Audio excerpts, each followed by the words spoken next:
Mari kita mulai kajian ini dengan baca surah Al-Fatihah. Bismillahirrahmanirrahim. Shiratal ladzina an'amta 'alaihim.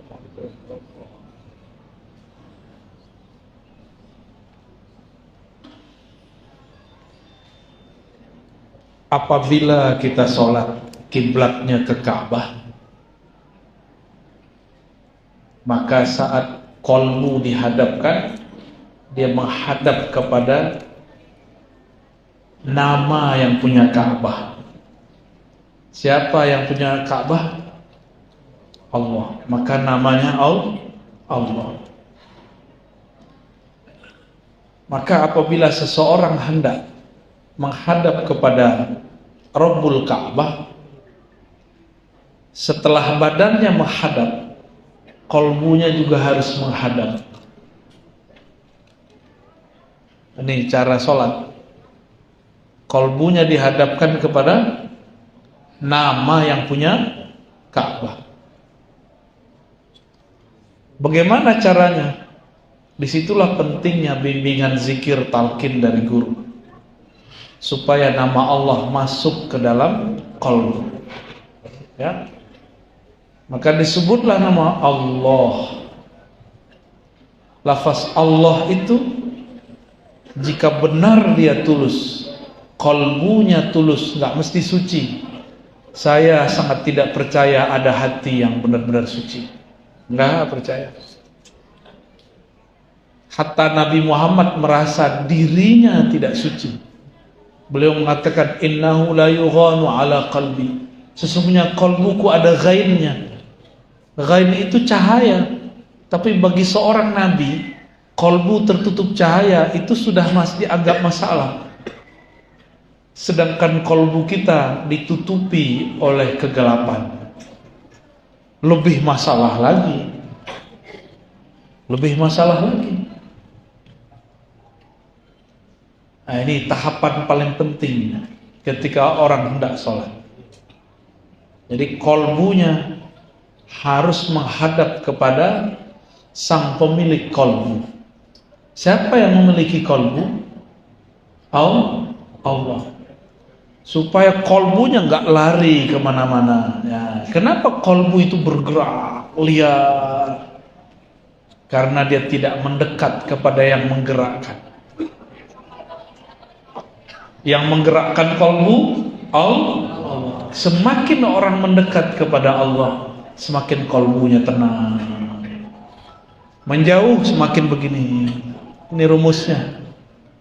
Jadi kenapa qalbu kita berubah-ubah? Karena kita menjauh dari yang membolak-balik qalbu. Tapi pernahkah Allah yang membolak-balik qalbu jauh? Allah tidak pernah jauh. Kita yang merasa jauh. Kita yang merasa iman naik dan turun. Allah dengan naiknya iman kita tidak bertambah mulia. Dengan turunnya iman Allah pun tidak hina. Jadi gak ada urusan Allah sama iman kita naik atau iman kita turun. Ini ma'rifat qalbiyah. Dan qalbu itu hanya dicipta untuk nama Allah.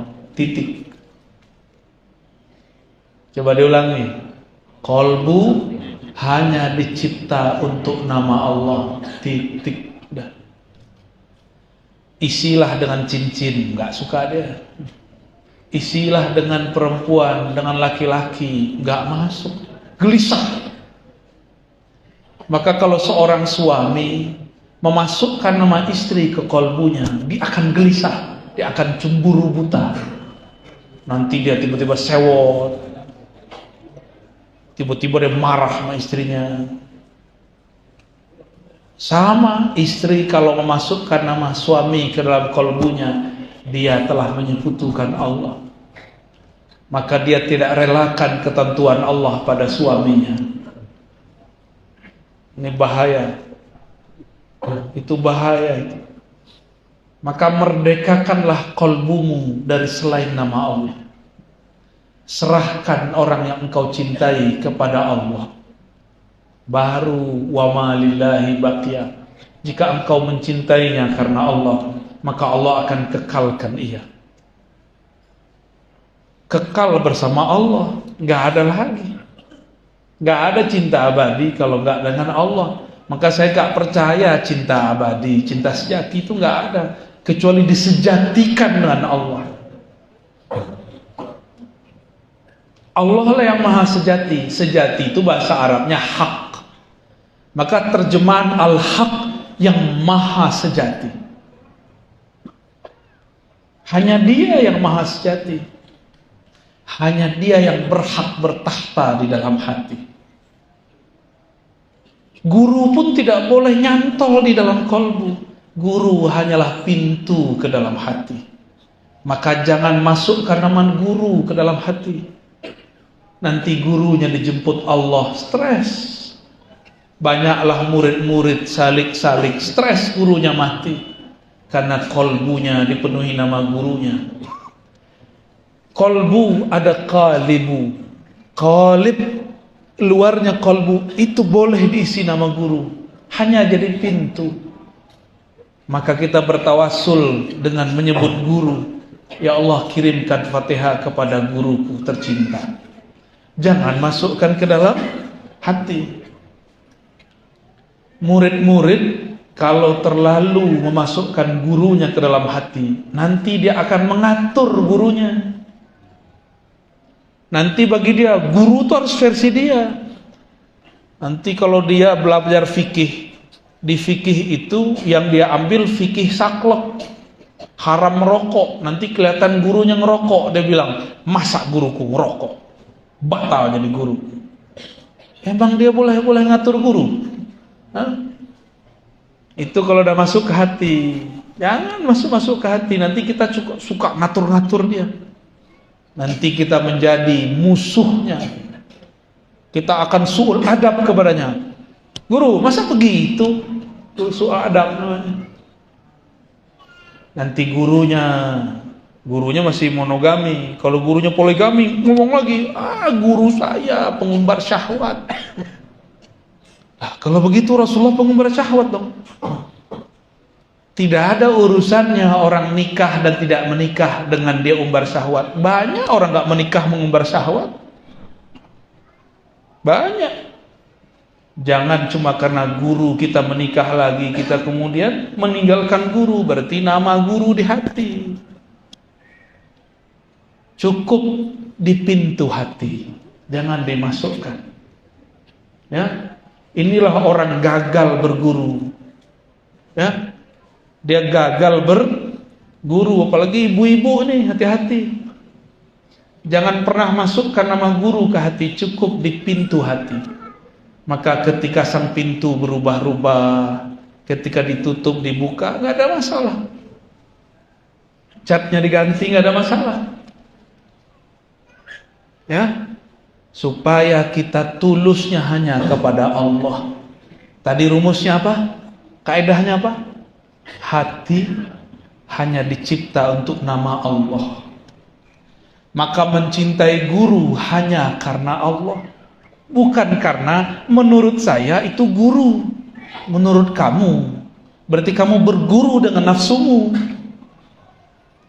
Buya, Ustadz, Kiai, guru, pemahaman guru sama dengan pemahaman saya. Emang kalau nggak sama kamu berhenti berguru? Sudah, pergi sana. Ya. Apa kita mengatur guru? Emang kalau guru nggak sesuai paham kita tinggalkan? Berarti kita su'ul adab mengatur-ngatur guru. Inilah yang terjadi pada murid-murid kazib. Ada dua jenis murid. Murid yang hatinya kazib, hatinya bohong. Guru menghantarkan dia kepada Allah, dia malah berhenti pada gurunya. Dia atur-atur gurunya. Disitulah beberapa guru yang berhati belum kamil mukamil, lemah. Akhirnya ceramah ikut selera jamaah. Terjadi. Udah banyak terjadi. Akhirnya mursyid ikut selera orang-orang yang nguntit kepadanya. Akhirnya guru tidak punya pendirian, yang penting jamaah senang. Itu sama dengan orang dagang bisnis, yang penting konsumen enak, tenang, yang penting tetap diundang, yang penting ilmunya dibeli terus. Nauzubillah min dzalik. Ya, wa ma lillahi baqiyah, yang karena Allah pasti kekal. Bapak sayang sama istri nggak? Karena dia cantik atau karena melihat ada keindahan Allah pada dirinya? Nah, kayaknya pertanyaan ini baru sadar hari ini. Kalau karena dia cantik, mata kita bisa ngeliat yang lebih cantik. Ini bukan berarti apa-apa ya. Gimana Pak? Yang pertama. Pasangan yang kekal itu yang dia memandang pasangannya lebur dalam cinta Allah. Gak ada lagi cinta dia. Baru nanti berpasangan di surga. Kalau enggak dia tidak akan berpasangan di surga. Mau sampai masuk surga?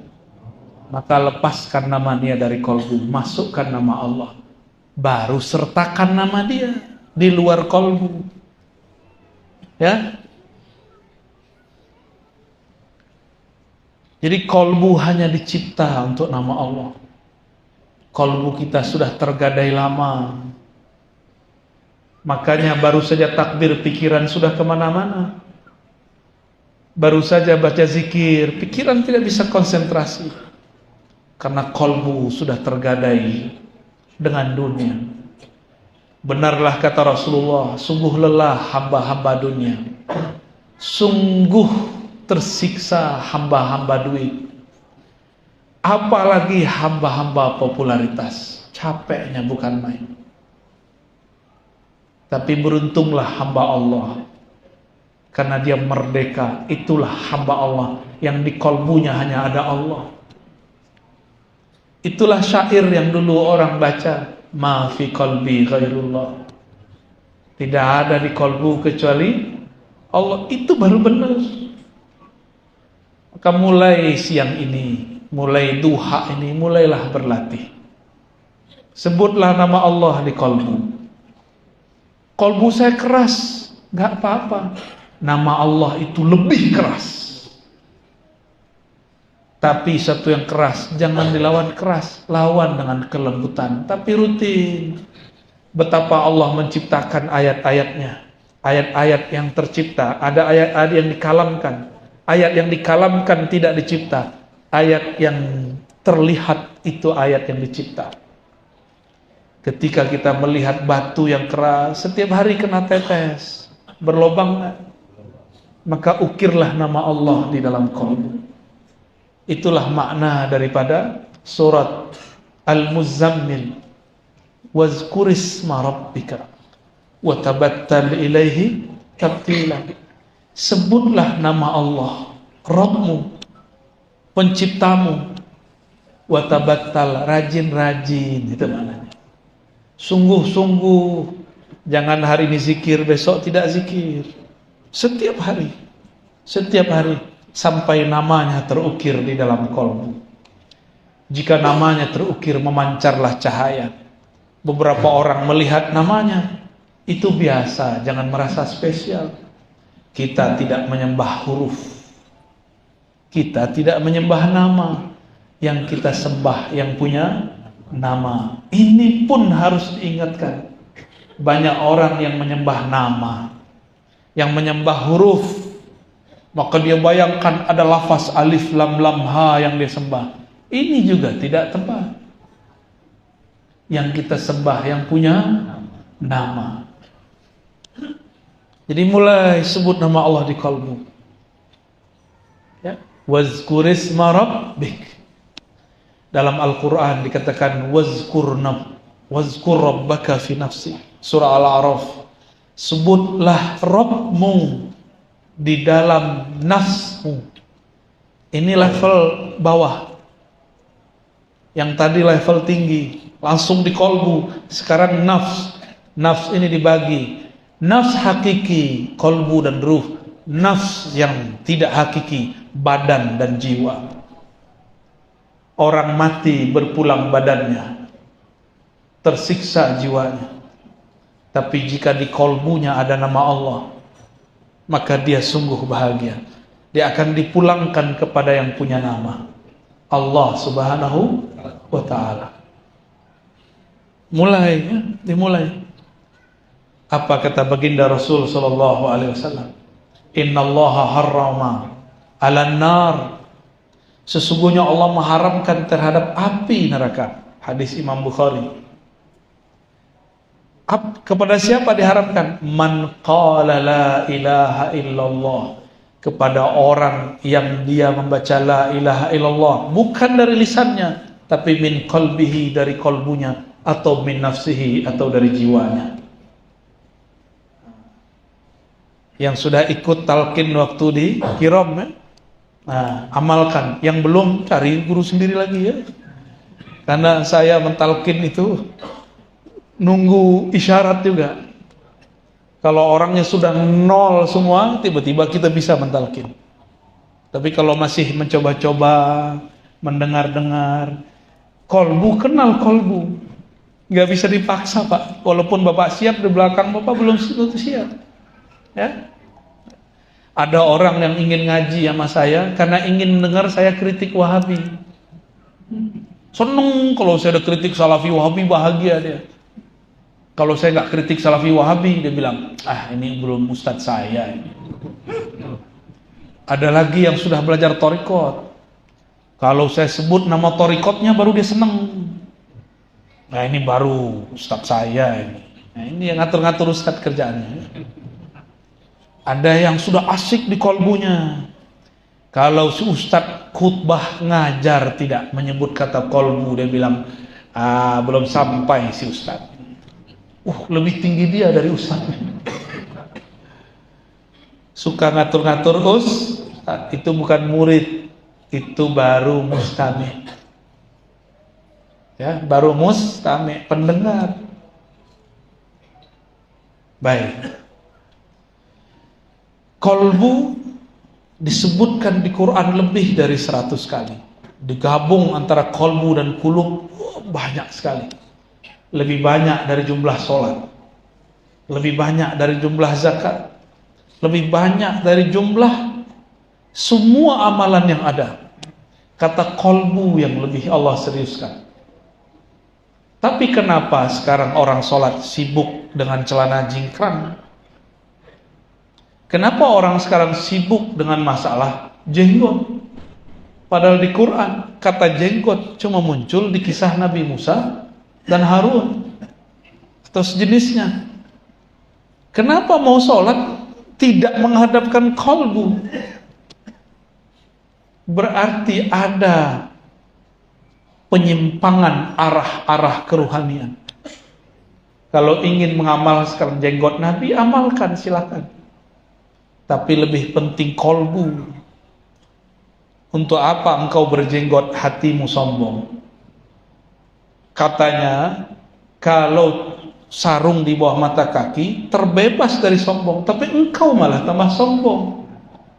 Berarti khuyalakmu sudah menjadi kiber. Bukan itu maksud Rasulullah. Allah tidak pandang, la yanzur, tidak pandang orang yang khuyala. Khuyala yang dia berkhayal dirinya lebih baik daripada orang lain. Allah nggak mau pandang. Ada yang karena sarungnya di bawah mata kaki, bisa juga sebaliknya karena sarungnya atau celananya di atas mata kaki. Jadi nggak ada urusan, itu urusan kolbu. Allah hanya mandang kolbu. Yanzuru ila qulubikum. Allah itu kalau memandang ke dalam kolbu, bukan ke sarungmu, bukan ke celanamu, bukan ke jenggotmu, bukan ke tasbihmu. Memandangnya ke dalam kolbu. Maka betapa ridhonya Allah ketika ia memandang kolbu sang hamba. Ternyata di kolbunya ada nama dia, Allah. Baru dia berdesir. Jadi kenapa ada orang bergetar idza zukirallah wajilat qulubuhum? Disebut nama Allah, bergetar kalbunya. Zukira. Apa arti zukira? Disebut, ditalqinkan, dibacakan. Maka orang yang tidak dizukirakan tidak akan bisa merasakan getaran yang dahsyat itu. Ya, berarti zukira ada muzakirnya. Inilah yang disebut mursyid, guru. Tapi ingat, mursyid bukan segala-galanya.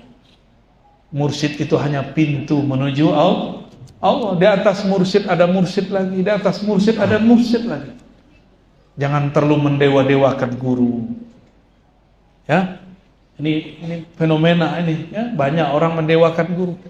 Tapi di luar sana ada orang tidak mendewakan guru, tapi mendewakan pemahaman guru. Beda dengan paham gurunya, dia tolak. Sama, mau dia sufi, mau dia salafi, itu berhala dalam hati. Ya, kolbu itu jika disebut nama Allah di dalam, maka bercahayalah dia. Jika disebut terus, bercahaya lagi. Disebut lagi, bercahaya lagi.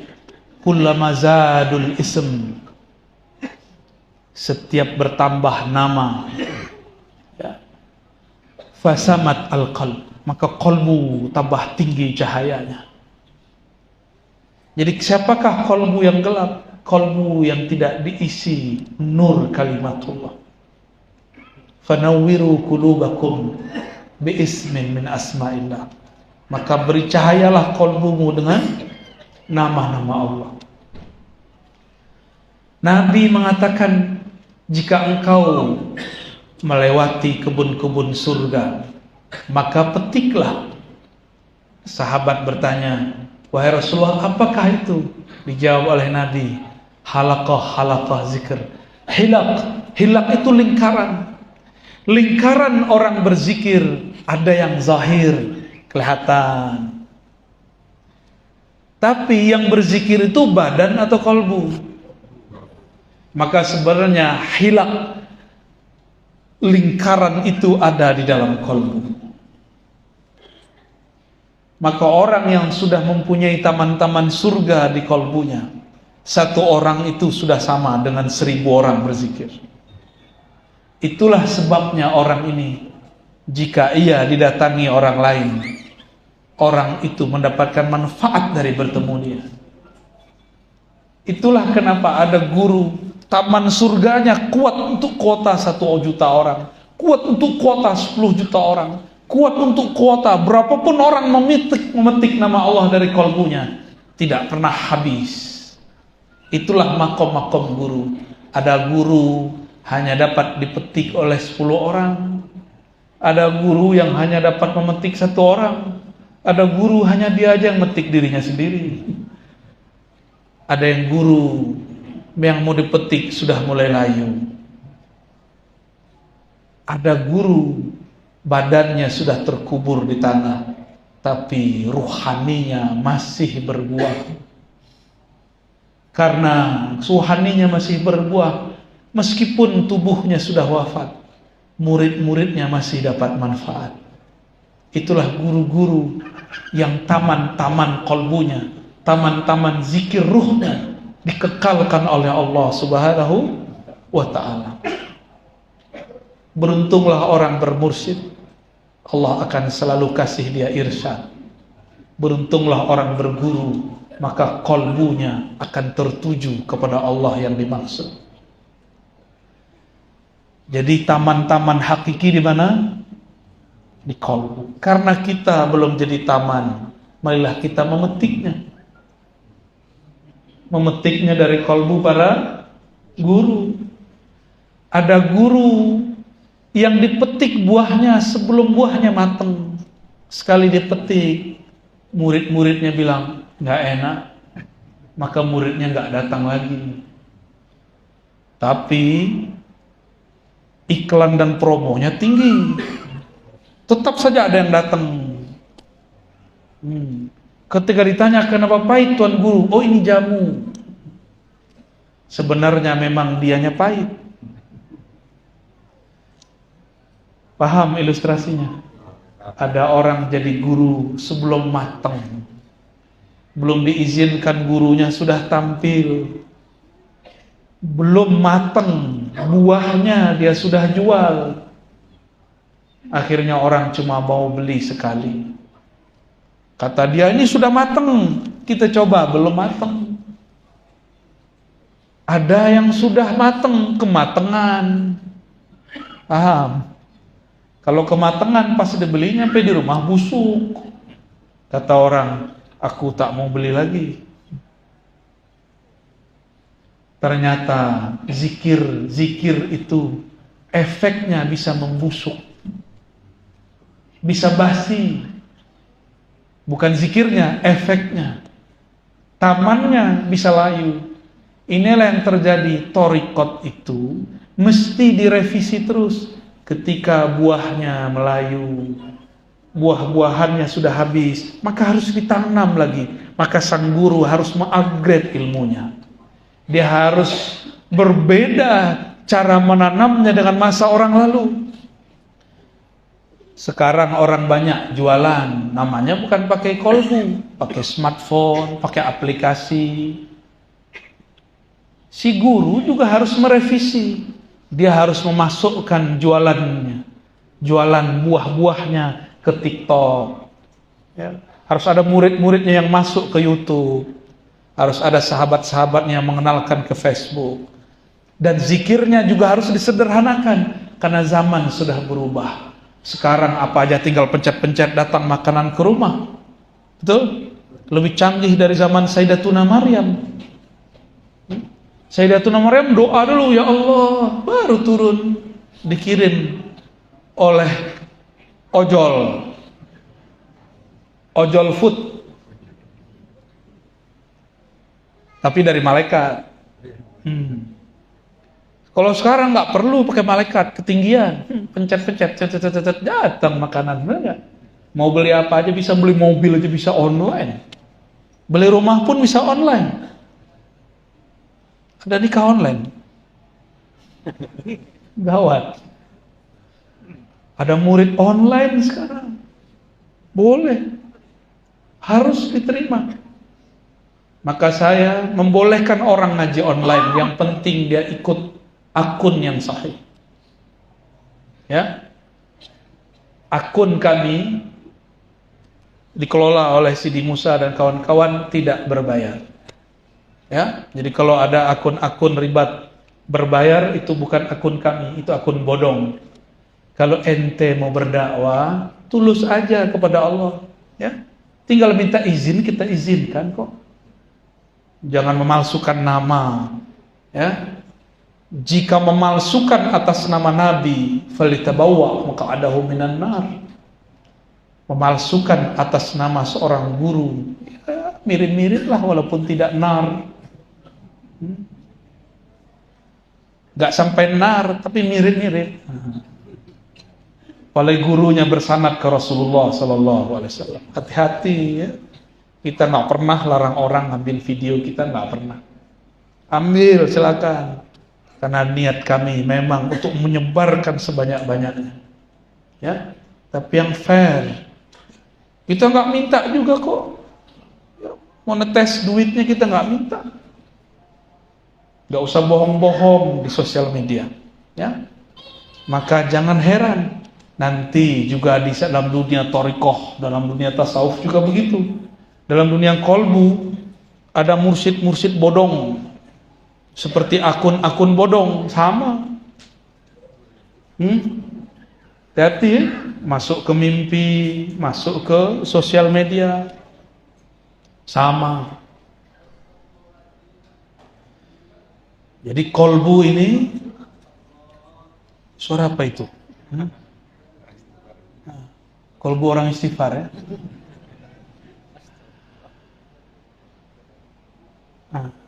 Sekarang kita masuk, kalau tadi bahwa kolbu itu adalah taman. Siapa yang kolbunya sudah menjadi taman, barulah dia didatangi oleh orang-orang yang hendak hiburan. Maka bertemu guru itu lebih indah daripada main-main di laut. Bertemu guru yang kalbunya sudah jadi taman-taman rohani, lebih syahdu daripada di pegunungan. Bertemu guru yang kalbunya sudah menjadi hutan belantara asma-asma Allah, lebih asik daripada berkemah di tengah hutan. Betul-betul indah. Tapi jangan terjebak pada guru. Pujilah zat yang memuliakan guru. Jika Allah izin, maka nama masuk ke dalam qalbu. Nama masuk ke dalam qalbu. Ciri-ciri Allah membantu seorang hamba, maka Allah membantunya membaca namanya. Yang mana namanya jika disebut, itu langit bisa pecah, planet-planet itu berbenturan, gunung-gunung bisa hancur, bumi pun bergetar. Tapi Allah izinkan masuk ke dalam kolbu. Berarti kolbu manusia lebih kuat daripada langit dan bumi. Inilah rahasia kenapa Rasulullah bisa kuat naik ke aras. Itu rahasianya. Karena kolbu beliau lebih kuat daripada kolbu Sayyidina Jibril. Ya, itu rahasianya. Ketika beliau diusir, dicaci maki, beliau tidak balas mencaci maki. Jibril sudah marah. Ternyata Jibril itu gak penyabar juga, Bang. Ini rahasia kita ya. Maaf, kata Jibril. Pantas yang jadi Rasul itu Nabi Muhammad SAW yang punya sifat sidq. Malaikat Jibril dapat satu sifat itu, sidqun. Tapi malaikat Jibril tidak dapat sifat yang lain. Ya, jadi Sayyidina Jibril dapat sifat sidqun, tapi tidak dapat sifat yang lain. Karena Sayyidina Jibril di saat Al-Azazil, malaikat yang kemudian dipecat, banyak berzikir tapi tidak mau mengenal nama yang digandengkan dalam zikir. Di saat itulah Sayyidina Jibril menyebut nama Muhammad.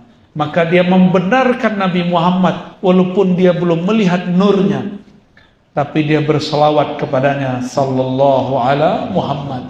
Ribuan tahun Sayyidina Jibril bersalawat, baru dia melihat nur Muhammad sallallahu alaihi wasallam. Maka dia menunggu bertahun-tahun, ribuan tahun, kapan lahirnya sang cahaya ini. Di saat dia lahir, baru hamil nih, Allah kabari, Jibril, tuh Aminah namanya, dia sedang mengandung cahaya yang engkau salawati. Maka setiap malam malaikat Jibril turun melihat Aminah, nungguin apa gerakan yang ada dalam perut Aminah. Sesekali diizinkan Allah mengabarkan, wahai Aminah, jika itu anak lahir, namakan Muhammad. Itu Jibril nungguin. Coba pernah mimpi ketemu Jibril nggak, Pak? Enggak, belum ya. Tapi ada orang nggak ketemu Jibril mengatakan Aminah musyrik. Iya. Dia nggak musyrik, yang ngomong ini nggak musyrik, tapi ketemu Jibril belum pernah. Paham maksud saya apa? Kira-kira kalau ada kiai sekarang mengatakan saya bertemu Jibril, itu wali bukan? Wali bukan? Mungkin lah Pak. Mungkin. Jibril kan masih turun. Tapi nggak wahyu. Kan tidak ada dalilnya mengatakan Jibril nggak turun lagi. Jibril tidak bawa wahyu, baru benar. Tapi kalau turunnya, jika ia turun kepada Sayyidatuna Aminah, Sayyidatuna Aminah dapat melihat Jibril, kira-kira Aminah siapa? Wali. Wali nggak? Antum wali nggak? Hah? Bisa ngeliat Jibril nggak? Wali murid. Itu benar itu. Sayyidina Ibnu Abbas bukan mimpi, ro'a, melihat Jibril 2 kali. Makanya ilmunya Sayyidina Jibril ada pada Ibnu Abbas. Jibril itu kalau mau khatam Quran cukup 1 napas. 1 napas Jibril. Kita 1 napas Fatihah aja dibid'ahkan kawan. Dia nggak tahu kalau dalam hadis musalsal ada namanya musalsal Fatihah 1 napas. Ada musalsal Fatihah 1 nafas. Kata kawan dia nggak ngerti, ngapain itu bid'ah. Jadi bid'ah versi dia kalau dia nggak ngerti. Tuh suka-suka makan no bid'ahnya ya. Guru saya Syekh Hasan itu saking marahnya, keselnya di bid'ah-bid'ahin sama anak muda. Kata beliau, kau nih kalau kentut kayak bunyinya bid'ah. Sampai begitu beliau marah. Tapi marahnya sambil canda ya. Gimana? Ada yang ketemu malaikat Jibril? Kalaupun ada, saya belum tentu percaya. Siapa tahu yang jin ngaku menjadi Jibril ya kan? Iya. Hah? Lia Edan. Itu orang sosok tak pernah ngaku Jibril, dia aja yang bilang itu Jibril. Kalau dia ngaku Jibril, Jibril aslinya turun, bisa diputus kepalanya. Aku ngaku jadi Jibril, habis selesai. Sayyidina Jibril itu wiridnya sholawat, Pak. Sallallahu alaihi Muhammad. Maka bernamalah sholawat Jibril. Ya. Jadi Jibril itu jadi Jibril karena sholawat. Makanya beliau dapat tugas untuk membawa wahyu ke qalbu Nabi. Wahyu syariat. Kalau wahyu hakikat langsung Allah turunkan ke qalbu Nabi. Wa innaka latulaqqal Qur'an min ladun hakimin alim, langsung ke qalbu Nabi. Tapi untuk hukum-hukum lewat Sayyidina Jibril. Untuk bab rahasia itu langsung antara Allah dan Nabi. Maka hijabnya Sayyidina Jibril itu Nabi Muhammad. Bukan Nabi Muhammad terhijab oleh Jibril. Jibril yang terhijab Nabi Muhammad. Kalau Jibril menurunkan ayat, itu Jibril setelah itu dengerin penjelasan Nabi Muhammad. Baru denger ya? Selama ini antum dengarnya gimana? Jibril yang jelasin ke Nabi Muhammad. Ya salah. Itu kitabnya kurang kuning itu. Ya. Kurang kuning. Kalau yang kuning asli enggak begitu. Quran turun ke qalbu Nabi Muhammad. Fuad namanya. Ala qalbika atau fuad. Tapi sudah ada Quran dalam diri Nabi. Jadi Sayyidina Jibril itu cuma mengingatkan Nabi Muhammad mengenai Quran yang ada dalam dirinya. Itulah hakikat yang dikatakan dalam hadis Nabi ketika Sayyidah Aisyah ditanya, apa akhlak Nabi sallallahu alaihi wasallam? Khuluquhul Quran, akhlaknya Al-Quran. Kalau khuluq nilainya Quran, terus dia siapa dong? Dia kira-kira siapa? Khuluqnya Quran nih. Terus dalemannya apa dong? Ya sumbernya Quran. Jadi Quran itu turun dari ruhnya Nabi ke sirnya, dari sirnya ke lubnya ke fuadnya ke kolbunya. Itu dalam ilmu rahasia. Tapi dalam ilmu tafsir, dari Jibril dibawa dari Lauh Mahfuz, turun ke langit dunia, baru turun ke kolbu Nabi. Tapi itu kan versi ahli riwayat. Kalau versi Quran kan enggak.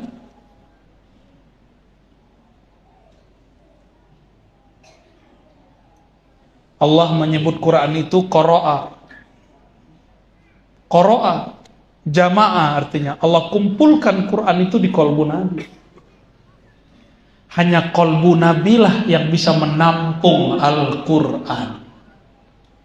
Kita ini karena bukan Nabi Muhammad, kita paling dapat beberapa nur Quran.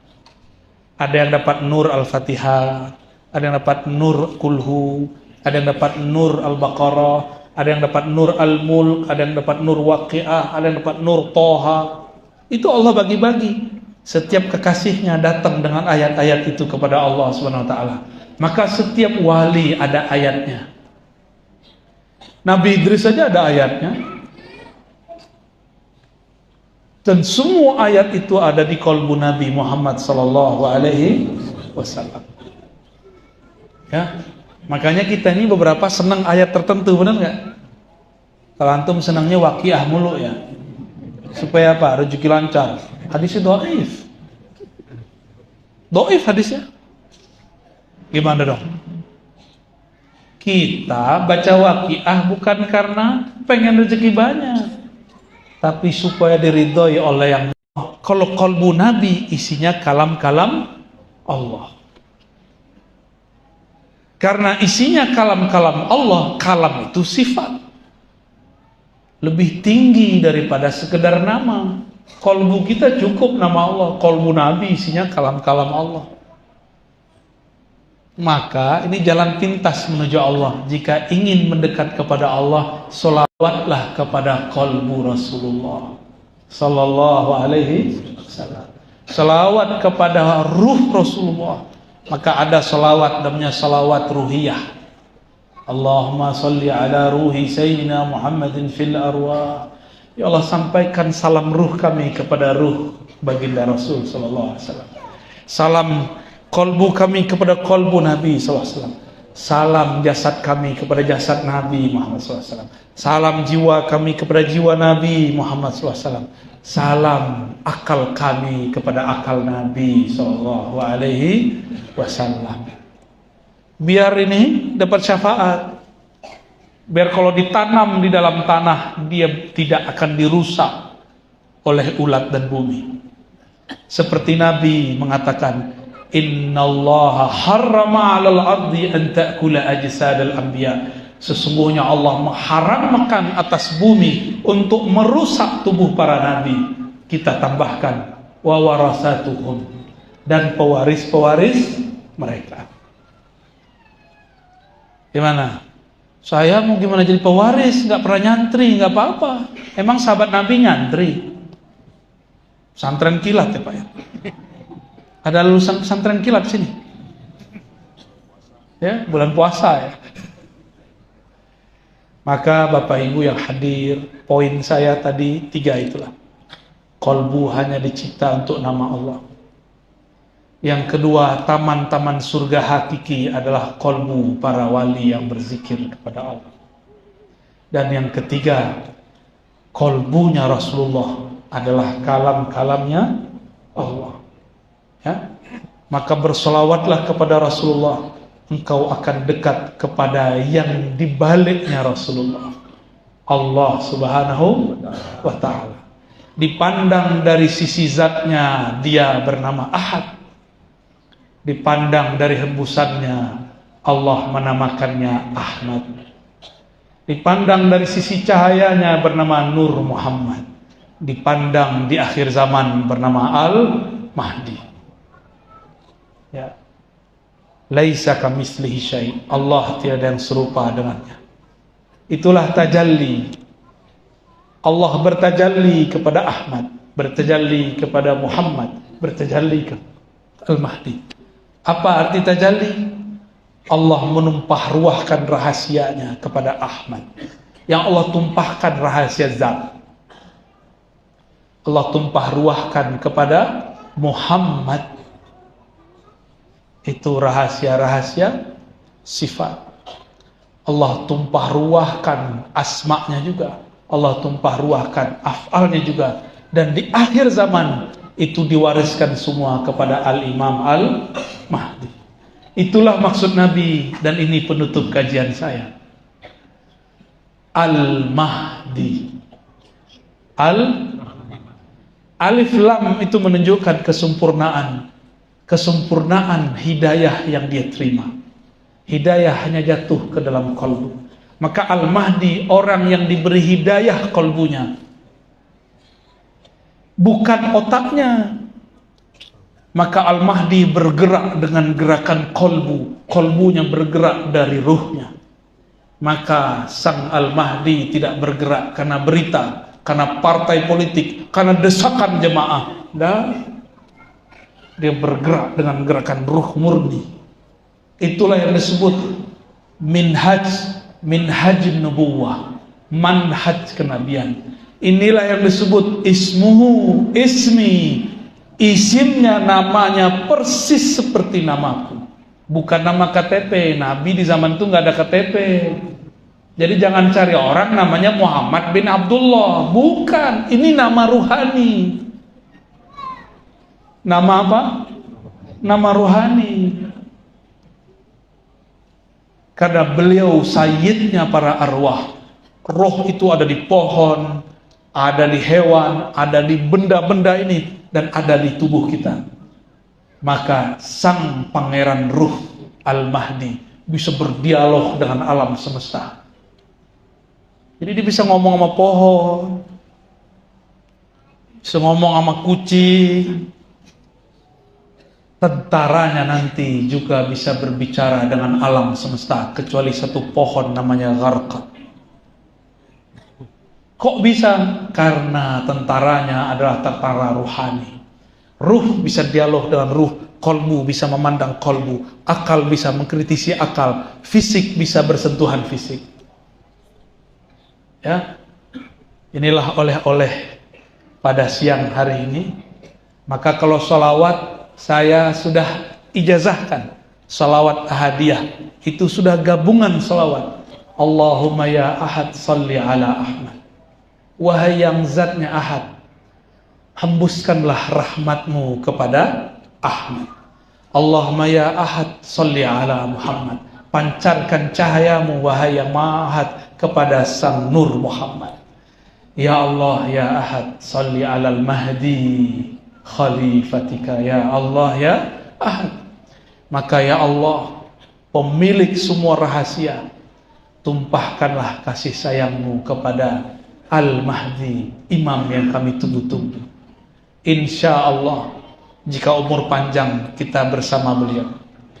Tapi ujiannya sangat berat, jumlahnya sedikit, tapi kolbunya berisikan ma'rifat. Maka jangan tertipu penampilan fisik, mulailah memandang dengan kolbu dan sir. Allah yang maha khafi, yang maha sir akan membimbing kita semua.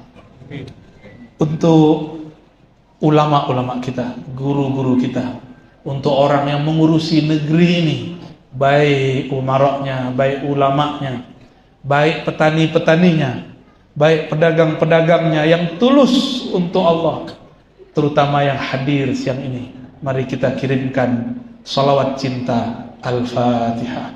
A'udzubillahi minasyaitonir rajim. Alhamdulillah. Shiratal ladzina ghairil maghdubi alaihim waladdallin.